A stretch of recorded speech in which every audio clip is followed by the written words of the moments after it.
Good evening to everyone. I begin today by acknowledging the traditional custodians of the lands on which we meet today and pay my respect to their elders past and present. I also extend my respect to all the gurus around the globe. My sincere thanks to Vaibhavi for doing the poster, and also Deepthi and Pravina for coordinating the IT stuff. My sincere thank you to all three of you. Today, the session will be coordinated by Lakshmiya.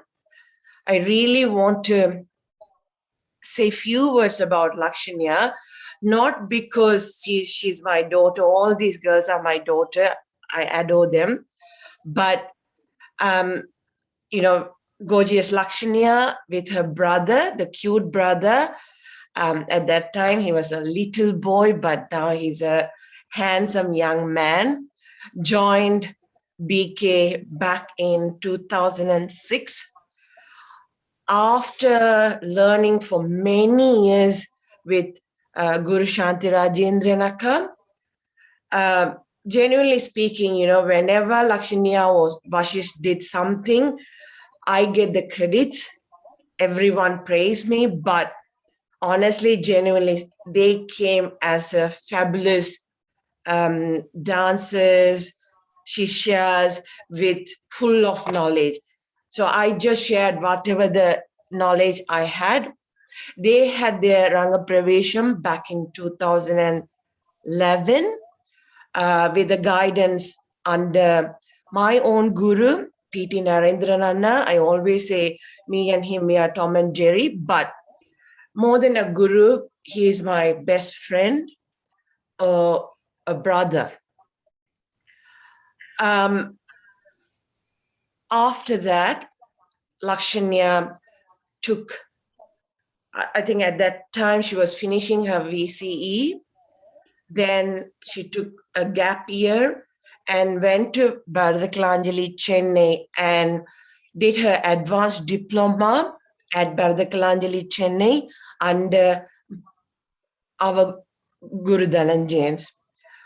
As I told a few months ago, more than she's my daughter, or, I can't tell these girls that word. I don't deserve that, but I'm more proud to be calling her. She's my alumni of Bharatakalanjali, Chennai. With the, she has devoted herself for Natyam. I know I'll be tears, but I'll try my best. With the blessing of our gurus, Dhananjay Master and Akka, she has now founded her own, it's not own, a new Natyam school with the name of Natya Prana, which is almost like what Verushka is going to talk today. I love that word. She, within a year, she has established so well. I may sound like a fake one, but I know how hard to establish a Natyam school in countries like this. And she can't be this much successful without her heart and full, genuine passion for the art. She sent me videos. She shares her students' stories. It's so, I don't have words to share it. So that itself shows me how genuinely she's doing all her Natyam classes. Bottom of my heart, as Master told yesterday, Natyacharya is a big word, but I and Lakshmiya, I'm here for her in whatever ways she wants, or I know vice versa, Lakshmiya is there for me as well. So Lakshmiya, I don't know how to thank you, especially for today with all you are doing, your Natyam classes, your performances, And she's also at the moment working as an administration at Vision and Regal Law Group, preparing for her big day. Very soon she'll be married to a lovely human being, Siddharth Murali. Honestly, sincerely, I pray to God and wish you all the very best, Lakshmiya, with your Natyam school, with your life, and with everything. I'm here for you. Entire, when I say I, all these Akkas, Jessica, Vandana, entire BK, we are here for you. And we know vice versa, you are there for us too. And I don't know whether I said anything wrong. If I said it incorrectly, excuse me. But thank you so much, Lakshmiya. Vrishika and myself, we were I would say we were at Bharatakalanjali Chennai at the same time. But I will give or hand over to Lakshmiya. Dias is all yours. Thank you, Akka, for too many words, much too many, much too kind words. Yeah. And no, it really means so much to me. Like I don't have the words at all. Yeah, thank you so much. So we will just start. I'll start by introducing our lovely speaker for today. Just a few things before I do. I just want to ask everyone to stay on mute who's in the Zoom session, just so that we can hear Verushka Akka nicely when she's speaking. Also, if you have any questions for Verushka Akka, just please send them to me in the chat, in the Zoom chat, and I will ask them at the Q&A part of the session at the end. Okay. All right. So without further ado, I will just quickly tell us all a little bit about Verushka Akka. So, as the artistic director of Natyananda in South Africa, Verushka Pather is a spiritual aspirant who has committed herself completely and comprehensively to Bharatanatyam. Keeping alive the lineage of Natyacharyas, the Dhananjayans, she serves Bharatanatyam both as a performer and a highly acclaimed teacher. Within the South African context, she is highly respected for her Shraddha to Bharatanatyam. She is an excellent proponent of this wonderful and ancient offering. Verushka Akka has had the great opportunity of receiving a fellowship from the Indian Council for Cultural Relations, New Delhi, and being the first fellow to receive a scholarship from South Africa in 1996. She has become a proud cultural ambassador, bringing great honor to her country as well as to India by sharing one of the treasures of India in South Africa. She truly believes that cultural diplomacy and social cohesion is what brings hope and vision for our youth, creating a true sense of belonging and respect for our great forefathers who have traveled from India to create a life for all Indians in South Africa.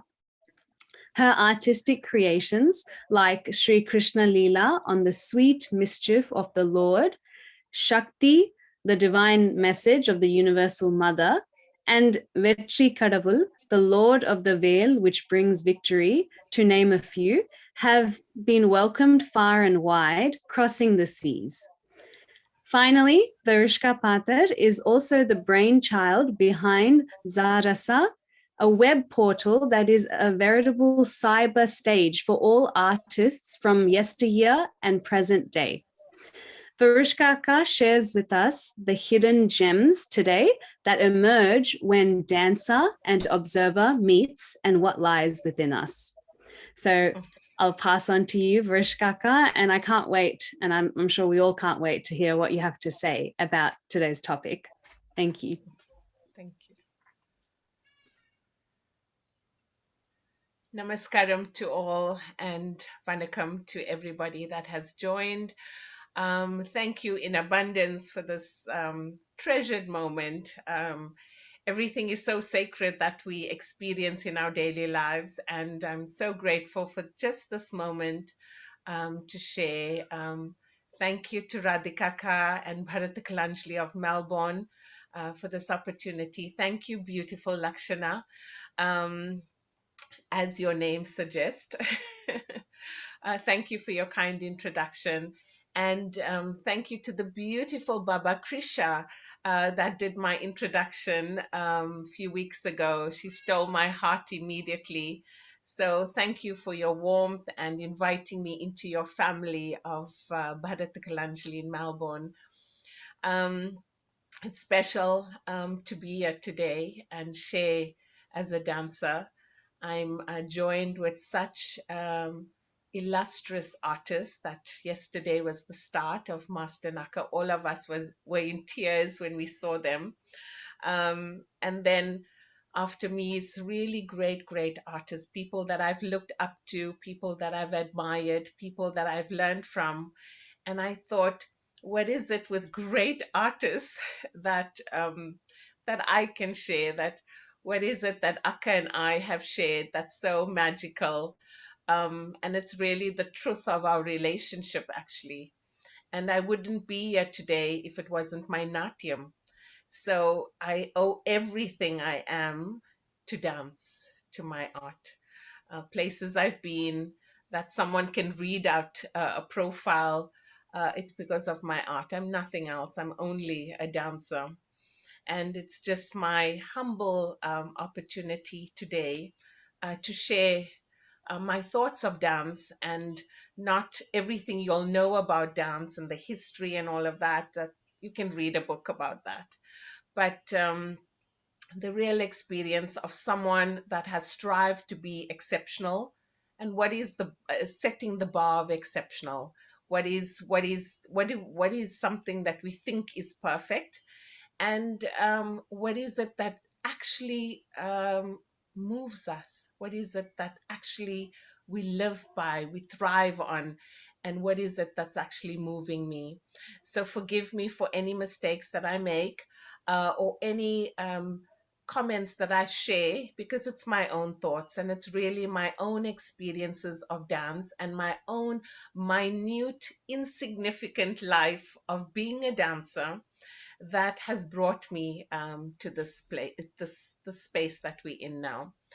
So we all know that there's movement all around us, that the universe moves in perfect harmony, resonating and creating movement throughout. You have it in the trees, in this beautiful summer breeze, in summer clouds, the waves of the ocean, raging fire. There's movement always, how animals move.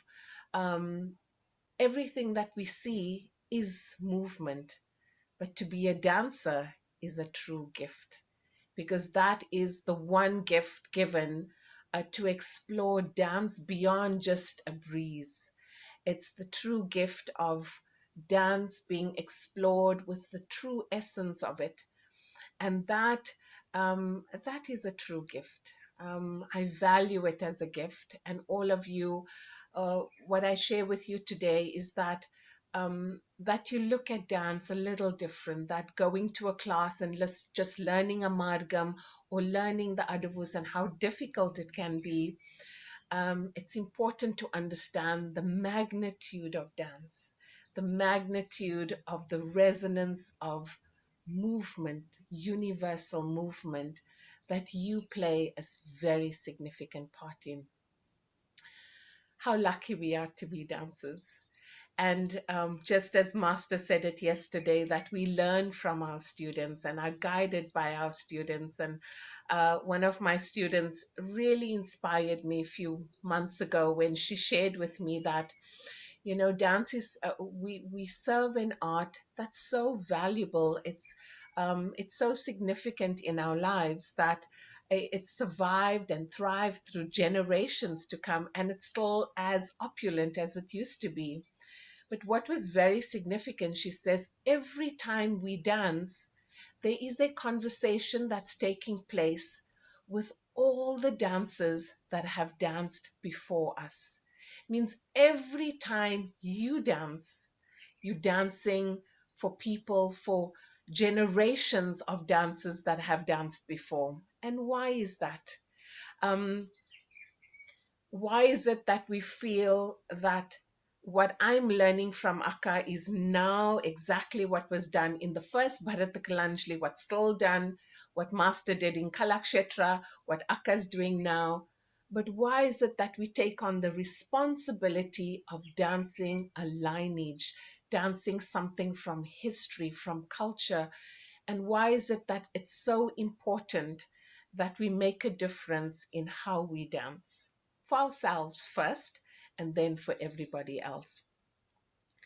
When I first went to India, and I was so young and immature, and I watched Master and Akka dance for the first time in on my arrival, and I was blown away by that experience of something so phenomenal. It was beyond this physical realm, even. But I was so immature, I would never want to voice my opinion or say, and everybody knows, Akka knows that after Master allows us to, do namaskaram from him after performance, and his feet is so radiant, his body is so hot. It was the translating of that universal vibrational energy, but I couldn't understand it at that time. And years later, only now, when I'm actually going through all of this and understanding it, I actually believe I'm only dancing now. That after years of learning, I'm actually only getting to experience and dance now. So, what is dance? What is that dance I'm speaking about? If we say dance, is the hidden language of the soul, and the soul is the Atma. Dance is all that magic. It's the paraphernalia, it's the costumes, it's the varnams, it's all the magic. It's years of intensity. And then you go to hidden. Hidden is something that's almost a secret. It's something that comes from deep within us. It's something that's unknown. It's it's something that will appear at the right time.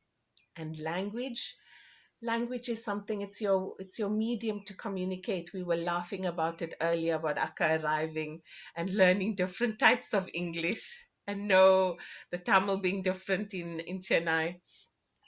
So many things. The language is how we're going to communicate. What are we going to communicate? How do we communicate? Or how do we make this significant for the observer or the one experiencing it from us? And then the soul, which is the ultimate. And if you look at dance, the secrets, the language, it leads to the soul, it leads to the Atma, and it's perfect. So going back to believe that you have been chosen to dance, and to reach this level of a soul elevation. Dance is something that I've believed in, that God chooses your spiritual master, and it's the duty of the spiritual master to lead you back to Godhead.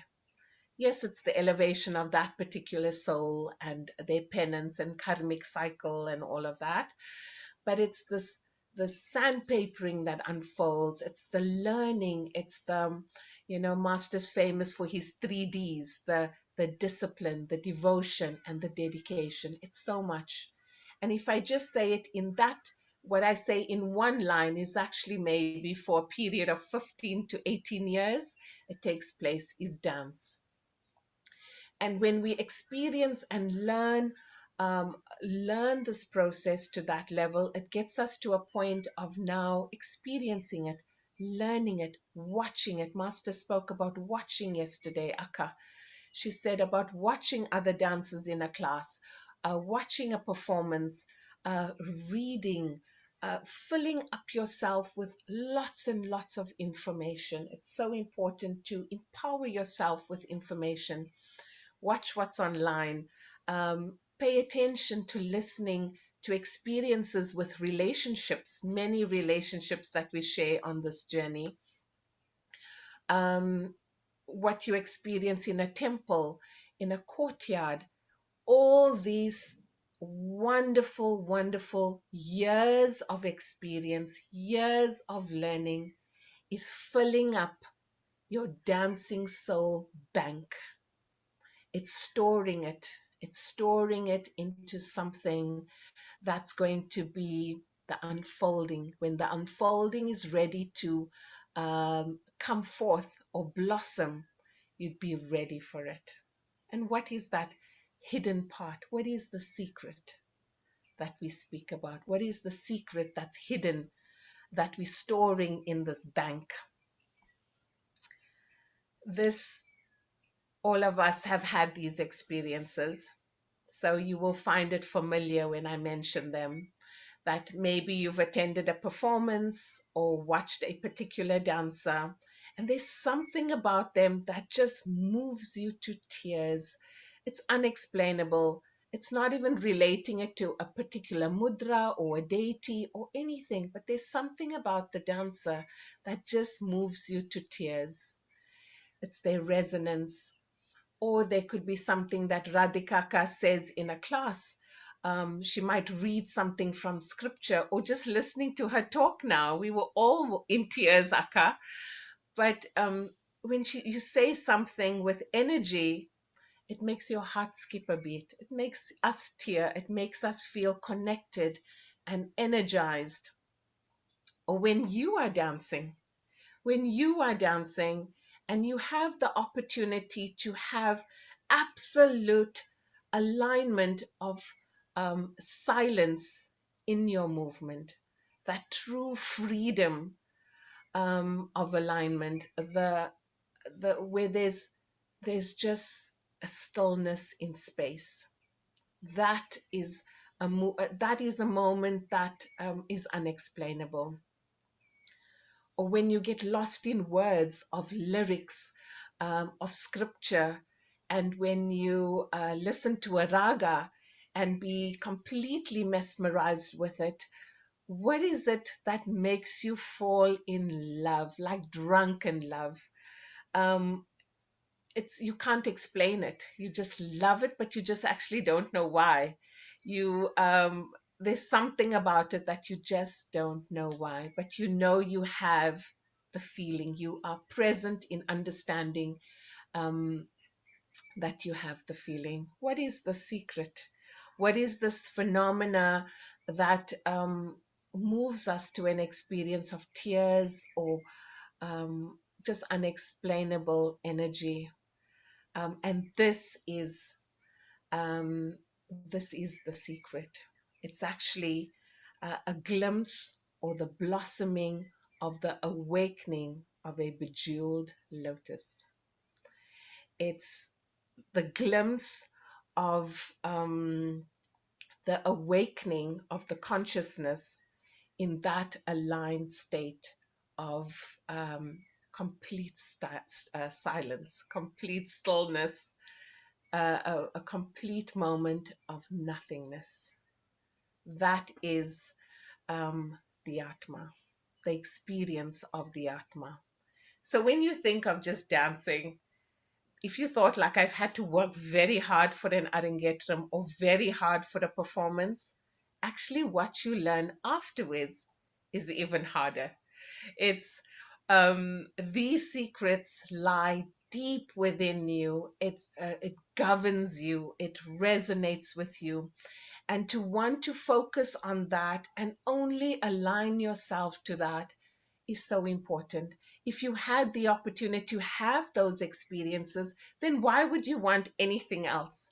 It's almost like an intoxication. It's a fix. You want to get, and it doesn't have to be on stage. It doesn't have to be in a performance or in class. You have the ability to experience all of this um, without actually being in a space of dance. And that's what's so important to understand. Um, this is the secret that we talk about. And I'm not a scientist, and I'm just someone that loves dance.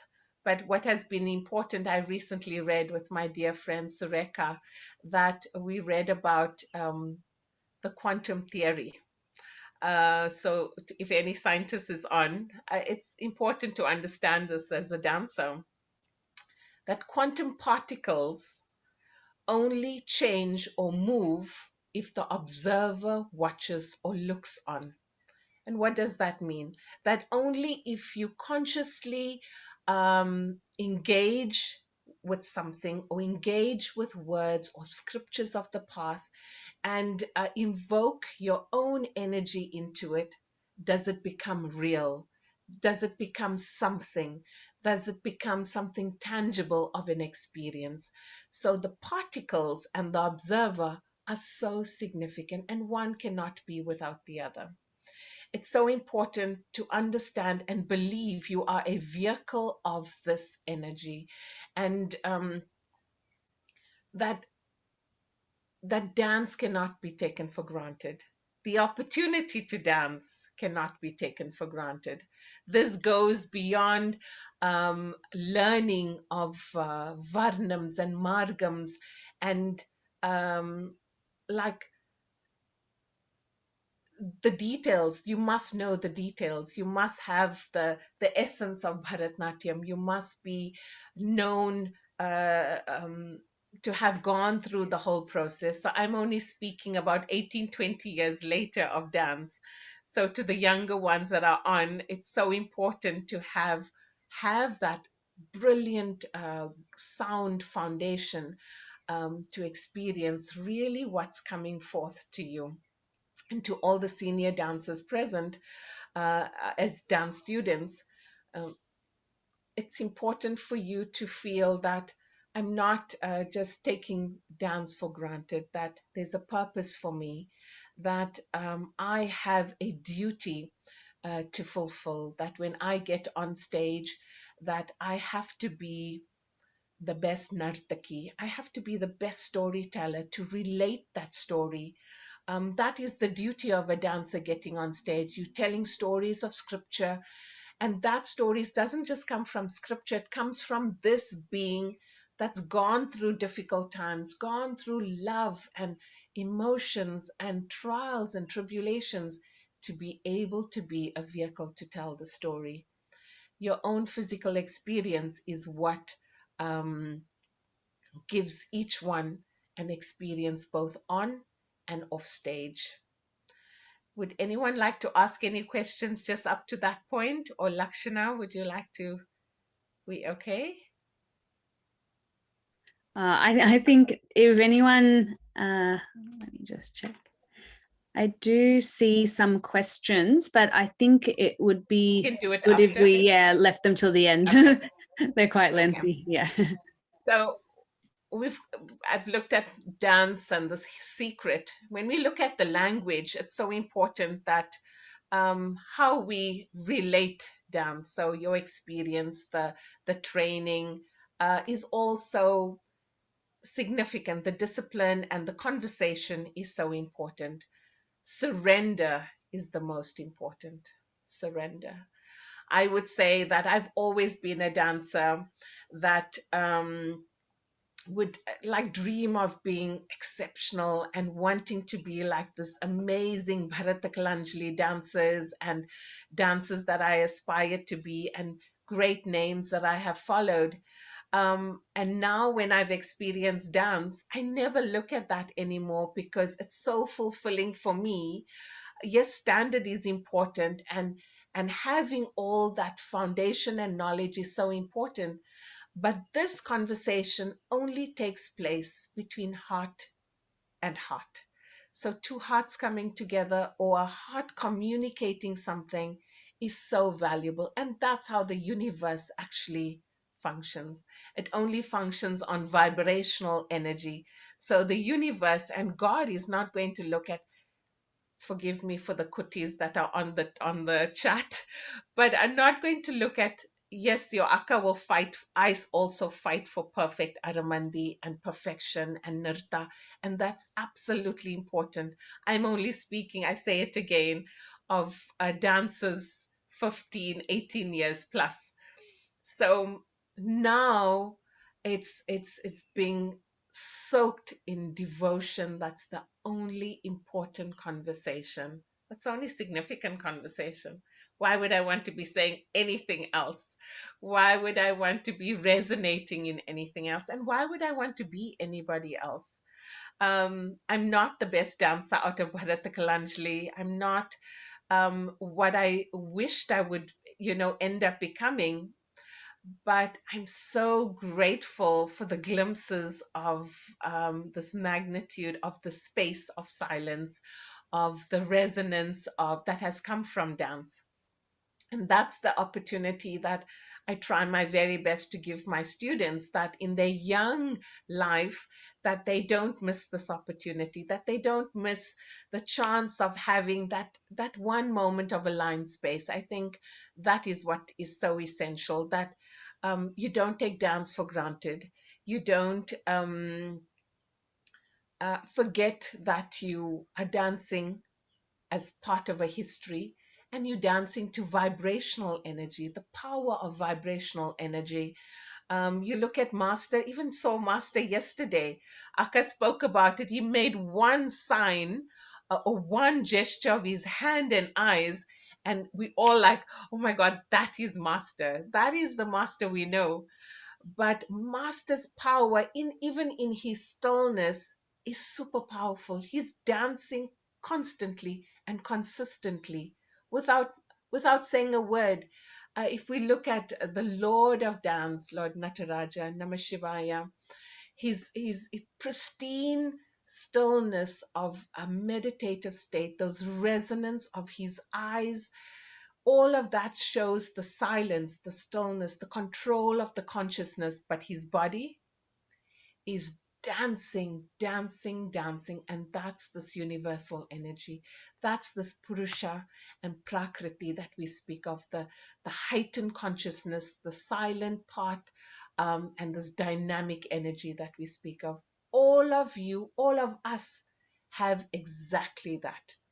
And we should not fall short of missing out on all of that, because um, only focusing on the performance or focusing on the varnam, focusing on the ashtapatis, focusing of how many tilanas do I know. It doesn't matter. All of us have been brought up in a lineage that, years ago, I saw Master in 1998, I saw Master do Atana Varnam, and I saw him jump off stage and run to grab Krishna. And like sudden, and he was dripping, dripping with perspiration. You could see that auripulation throughout his body, and he was in such a heightened state. I've never seen, even if I've taught it, I've performed it many times, I've never seen Atana Varnam ever done like that before, because that was conversation of heart to heart. He was perfectly aligned to a vibrational energy of the universe, that there was nothing. He heard nothing, saw nothing, and it was an experience of complete stillness. There's no time, there's no judgment of Dhananjayan, that he was male or female, that he had a grand costume or a pristine pattaveshti. There was nothing. There's no judgment. There's only pure resonance of soul. And that's what we should aspire to. Dance is not about our varnams, our tilanas, all of that. It's the medium to get us there. It's the medium. Even God is so kind. Like he's so merciful to think of every last detail, that we call him the name we love to call him. He entices us with items of love. He entices us with items of real viram. He entices us with Draupadi. He entices us with things that are going to move us. He gives us the opportunity to, he knows the souls that are have the opportunity or are capable to cross over. He's even choosing the items that we do to give us that alignment to cross over, to pay attention to the words, to pay attention to the power of the words, that he resides in everything, even the words. So this language leads us to the ultimate. And when science and spirituality come together, that when science and spirituality come together, or they meet, dance is the perfect unfolding of science and spirituality. Dance is the perfect example or the perfect medium to explain the treasures of our universe, um, things that are unknown, things that are hidden. And we have that power in our hands. And I beg you to um, never take it for granted. Um, never uh, never forget that you have a great task ahead of you. Each one of us view dance very, very differently. The karma yogis, um, the bhakta yogis that are dripping with devotion, the jnana yogis that are focused on knowledge. So you have the ones that are focused on academics of dance, the ones that are devotional in dance, the lyrics, the scripture, the dance itself. And then you get the karma yogis, the ones that are doing it, the dance, the teaching, the sound and lighting, that manages the IT for our Zoom program taking place today. Everyone has a part to play, and a very significant part. And one cannot function without the other. But all of us will look at dance completely differently. The academic person will read and go deep, deep, deep. The bhakta or bhakti yogi will want to just be dripping in devotion and enjoy that state of sublime bliss, and not really focus on anything that's mundane. So one cannot be without the other. But what is so significant to understand is that from everything we learn and understand about dance, that my experience of being an insignificant soul, um, that I always thought that I wasn't good enough.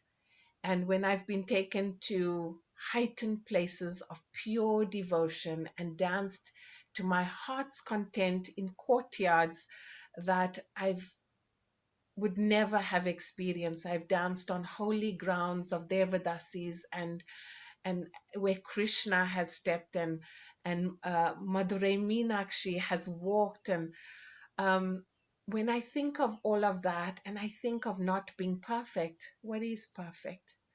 Because deities have only responded because we've come begging with our hearts. And I think dance has been different for me, because I've taken or moved away of aspiring for something else, aspiring for something that's definitely not there. I don't believe in anything that's perfect, um, or perfection, um, because there's always opportunity. And I've always only been led by this radiant energy that guides me. And recently, I've also been tainted by an illness, and I thought, like, how does this happen to a dancer? And my true lesson to learn it very quickly and move ahead from it and grow from it was that all of us will always be internal, eternal dancers. That I dance without my physical body, that I'm always dance. I am dance. I'm beyond dance. And dance is something that is, if we're dancing something from 5,000 years ago, then it's going to last another 100,000 years, with or without the Verushkas and Radhikas and Dhananjayans. But all of us have played a part. We've added into that energy of the lineage, and we've learned our lessons of being eternal, internal dancers. And I think that's the key thing that I'd love to share today, that from my experience of dance, and not dancing, and teaching that we all will forever be dancers. And there's no way, if I'm reading, writing, teaching, I'm always having heightened experiences of dance. And you always can have heightened experiences of divinity without this physical body, without this paraphernalia of what we think is beauty and dependence for dance.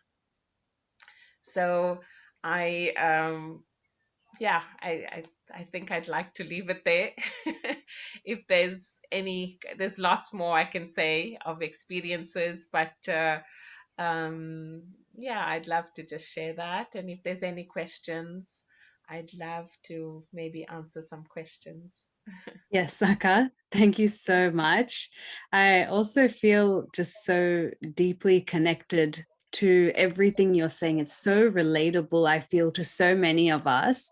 But I really doubt that any of us might have looked at it from this perspective. You know, it's so true of all of us, but we might not have had that door open for us to see it like that. So it's really beautiful. I have quite a few questions actually from people for you. So I'll just start out with one about yourself, actually. When did you first feel that dance was the hidden language of your soul? Like, was there a particular dance class where you started to feel something happened? Or when did you start to feel that magic and you knew that this was something you didn't just want, you needed it, you know, in order to go on? So I started dancing from 4 years old, and then I went to India when I was 17. I came back when I was about 23. Then I was still in the process of learning and, you know, all the grandeur of dance.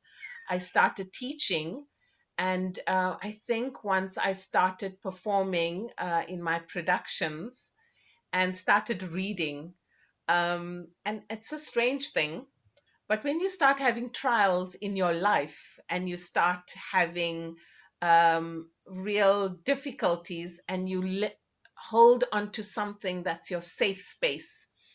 So when I started completely, sorry, immersing myself in my art as my safety, as my way to go, and depending on it, that I was allowed I was allowed to empty myself out to be able to take it all in. So I would say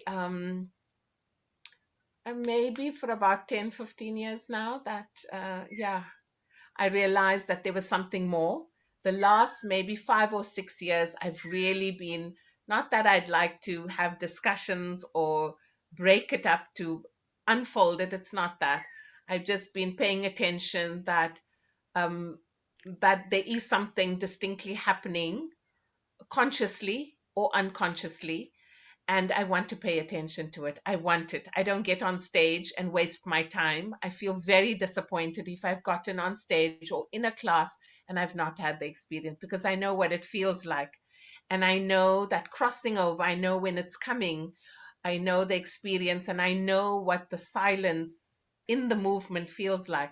So I don't want to waste the time of not having that now. So maybe for a few years now. Definitely. Yeah. Yeah. Actually, kind of in relation to that as well, there was a question about, given that you're saying, you know, you should be in the moment and give that kind of consciousness to that experience, and the fact that it's such a sacred experience as well.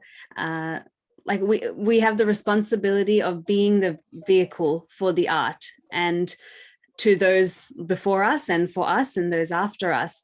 So is it okay to use dance as a relief? Someone has asked, where we can let go of stresses and relieve ourselves. Absolutely. Yeah. Yeah, absolutely. Dance is for you first. I've realized that now that, you know, lockdown is the perfect time. that it's meant for us. It was so lovely to dance, and there's no schedule. We're not packing bags. I'm not racing. I'm not drying costumes. I'm just dancing. I'm just reading and enjoying it. And I do miss our travels. I do miss the performance. I miss my partners. I miss the musicians. But it's definitely a relief. I've walked out of horrible arguments or difficulties, and leaving my kids, all knows, if there's moms on there, we know what it is to have someone make sure we've cooked and prepared and done everything and walked out, and we get on stage and here people see someone in a costume and so grand and beautiful. They don't know we've sometimes I've mopped the stage, I've cleaned the toilets of backstage for the other dancers. We've done all of that, and then we come on stage and we just actually cross over. It is the perfect time. It's the only time. um it's the only time that is meant for us to cross. It's meant for you. It's yours. You take what belongs to you. Okay, thank you, Eka. So there's a few other questions. I'll go to one for some of our younger students, right? So I think more for, the Kuttis. When do you think we know that dance is our language to communicate? Or how can some of our younger dancers know that they are experiencing that heightened consciousness? Like, is there a way for us to help them along that journey of sorts? I think loving to come into a class every Saturday or when you have your class, that's the start of it. That I love to see my akka. I love to listen to the stories. I love watching everything. I love the costumes. I love just loving it, just being immersed in it. Or no, like, oh my God, I've got that class on a Saturday. Um, it's really, that's where the Acharya comes. Akka and I are very young to even take on those titles. It doesn't belong with us, but we definitely are blessed to be the souls to guide children. And I love seeing my children. So when you have that energy of, like, I'd love to share something, it means they also love to come to you. They love to learn. I mean, Adavus will kill anybody. It will kill anybody's spirit to give up dancing. But it's parents play a very significant part of keeping kids aligned, keeping them a part of a tradition, keeping them in a space that they belong. If you keep them aligned and protected with only, like, cushioned with all the nice things. And it's not only the good things about dance, it's really the difficult parts of dance. But that will make them get to the point that once they learn, I've had a class, I'm not sure if any of them are on now, but this should never get back to master.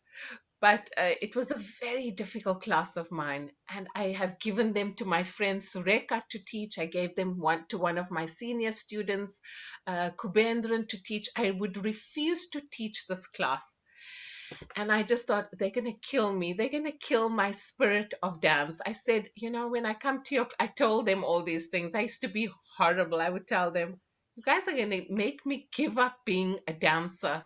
I'll never get on stage because what you guys do to me. Today, they are the most exceptional dancers, not just technically, but they have blossomed into phenomenal artists. And maybe 6 years or 8 years later, I told them, I said, you know what, please forgive me. One day I said, you guys are my suicide class. That I wouldn't teach you, but I said, I will take full honor for the glory that when I watch your dance now, that they are exceptional. They speak beautifully about dance. They walk, they resonate only dance. I think keeping them close, keeping them protected, um, and they must know the hard side. Akka mentioned it yesterday. It's never that you hate a child when you reprimand them. You're reprimanding them because you want something beautiful. You see the potential of beauty. So why not take it? Why not see to groom a child that is exceptional? those girls have shown me. When I watched Master yesterday, I thought, Akka and I are his fruits of his legacy, of his service to sadhana. And when I was watching him, I thought of my, intermediates and seniors. They also, that's what joy is. So it happens, it comes back and it happens. Children, it's just about being interested first, loving to come to a class, and loving that I learn and being open to learn. I think that's important for every child. Yeah, that actually also feeds into some of the other questions. We've got a lot of questions coming through. I don't know if we're going to have time to get through all of them, but let's keep going, see how many we can get done. So one of the other questions was, what happens if we struggle to communicate our lived experience or the soul through dance? So how can we know that dance is our preferred mode to connect with our soul? And how can we learn that, how to express that through dance? You'll just know. I think you'll just know. um I think for every trial and you go back to dance, for every joy and you go back to dance, every acknowledgement in the workplace, you go back to dance. um and what you feel in dance is something that is a personal, it's a personal conversation that you will not have with your partner, you will not have with a parent, you will not have with a sibling, you will not have with a child. um, it's only you. And when you surrender and serve that sadhana, I'm going to cry. It takes care of everything. It takes care of everything. I think that's important. I think that's so true. We all owe so much to dance itself, really. Um, I have another question as well. So you were talking before about how different personalities will take on dance with so many different perspectives. I think you were saying. So, in your experience, has this experience of heart to heart, the connection with the universal resonance, happened to you with fellow dancers too? So, where as a group you were aligned, or is it an art of solitude? That's a beautiful question. To whoever gave it means that you're thinking of alignment. It's a It's beautiful from question. Nandini Akka. Oh, okay. So, firstly, you can only have that intimate conversation first with yourself, because it is a soul journey first. And when you are functioning in that point of alignment, you attract souls that are wanting to align. You attract souls on the same vibrational energy. So when you work in a team, it's beautiful because your energy will, uh, I'm sure you guys are all attracted to Radhika and her goofiness and her, how she loves unconditionally and loves fiercely. So that attraction, as an example for you, is an attraction. So even if she reprimands you, it comes from a space because you know the actual original energy of her, what's her true being. So when you work in a group, you can shift the energy. And on stage, I wish all of you were in the era of watching Master's masterpiece of Mahabharat, where Akka played Draupadi. We were all like the new ones in BK. But that type of energy, I've played Draupadi afterwards in one of our productions. And I know because of her character, you are able to raise it to such a level that's phenomenal.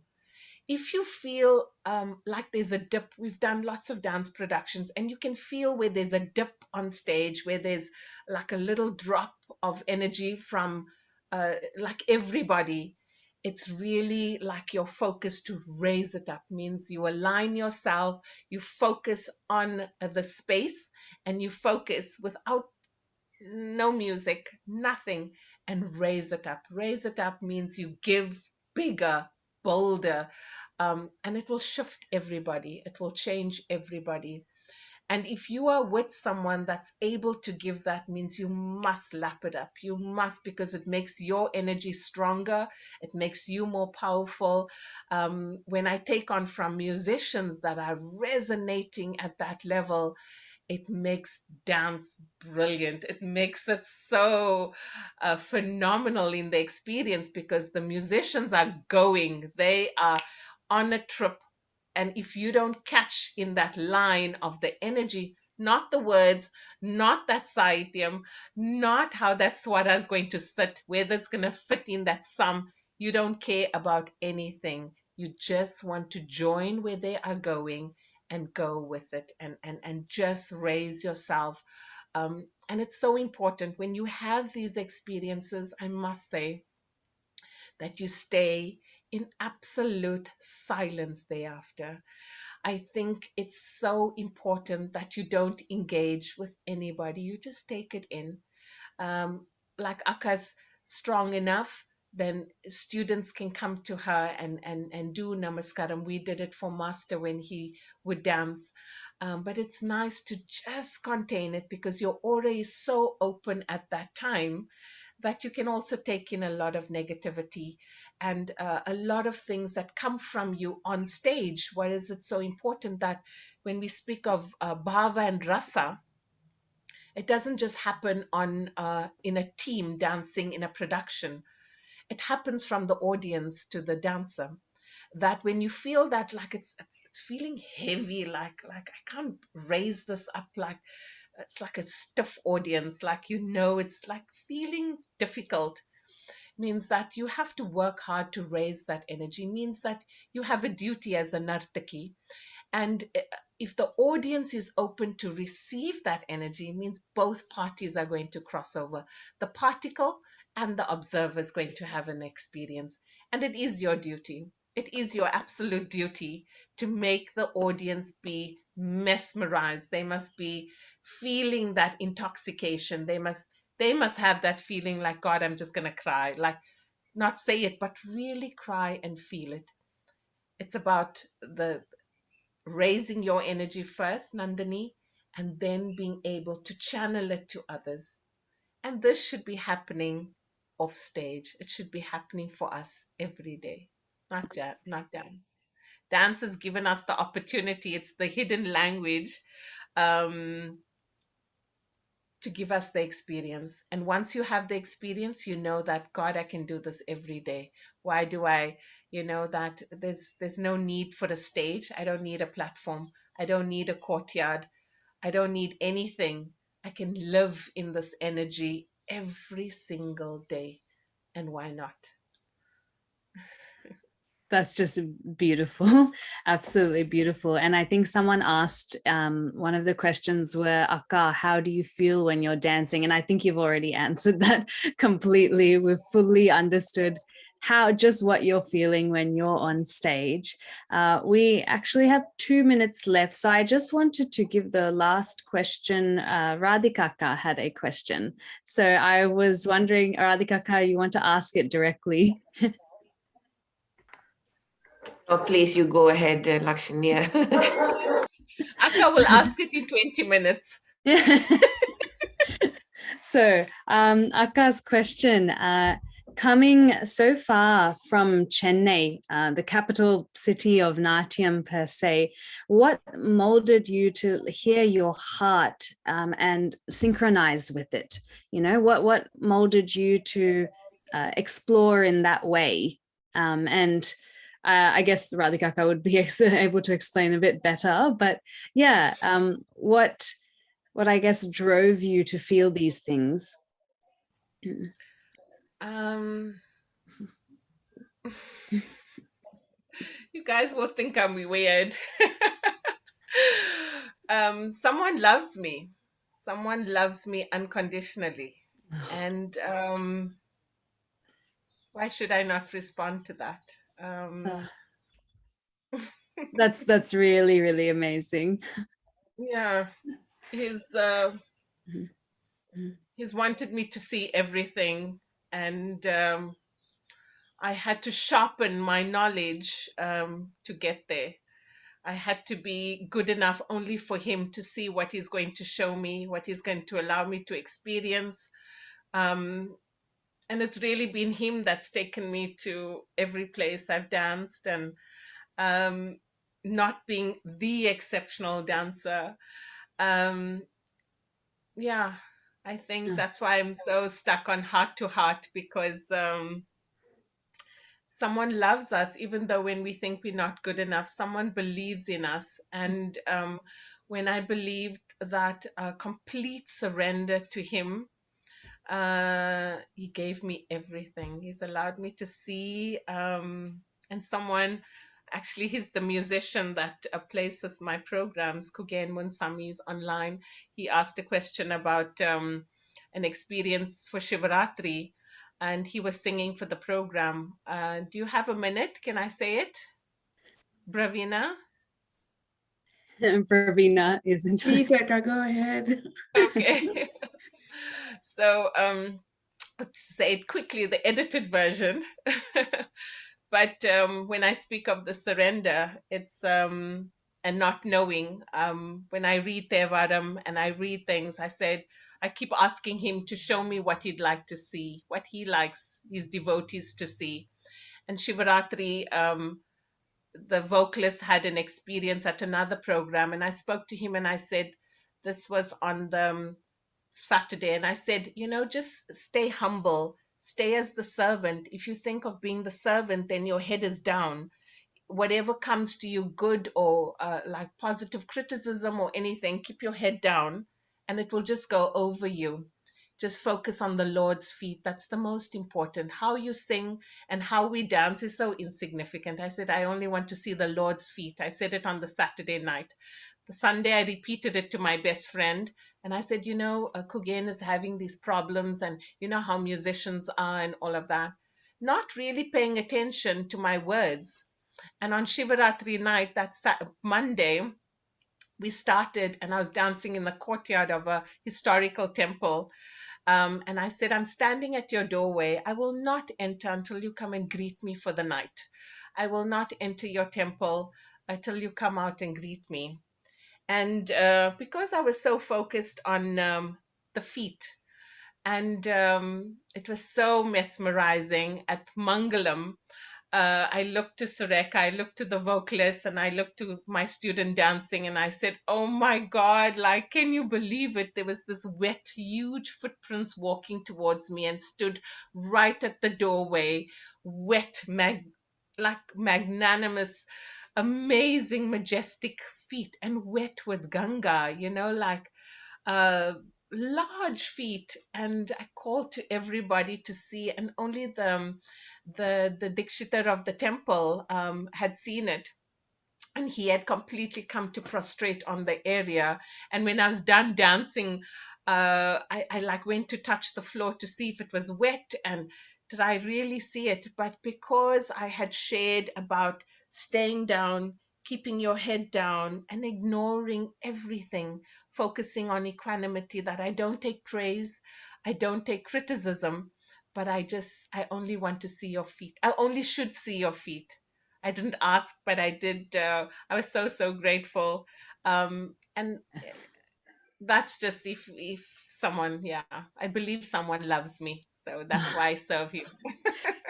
That's so beautiful, Akka. Thank you so much. So sorry we have to cut No, short that's because we've absolutely gone a bit fine. over time, but thank So you. much. Yeah, thank you. We feel like we've had such a personal, intimate connection with you today, even though you've talked about dance, which is common to all of us. And yeah, on behalf of Bharata Kalanjali Melbourne, we are so grateful to have this insight into your dancer life, and hopefully it can help us all in our journeys as well. Thank you, Akka. Thank you so much. Thank Thank you, Radhika. Yep. Thank Just you, before we Thank go, you so. yeah, sorry. Just before we go, we also wanted to say happy birthday to Deepthi. Yeah, happy birthday, Deepthi. Where are you? And Verushka, thank you so much. Like our friendship goes for more than 25 years. You are very younger to myself, but I still remember the first day meeting you, and you wouldn't believe that I got the first student from Sri Lanka, now living in Switzerland, just joined in as well. I just feel the entire world is in my hands. And thank you so much. Thank you to all my girls as well. Girls, you are not my girls, you are my daughters. And we have always that heart to heart connection. And I felt that today. Thank you so much. Lakshmiya, once Thank you, again, thanks a Akka. lot. You take care, and we'll Yes. chat Thank you, again. everyone. Yeah. Thank you, Thank everyone, for you. joining. And yeah, have a Thank good night. you. Thank you.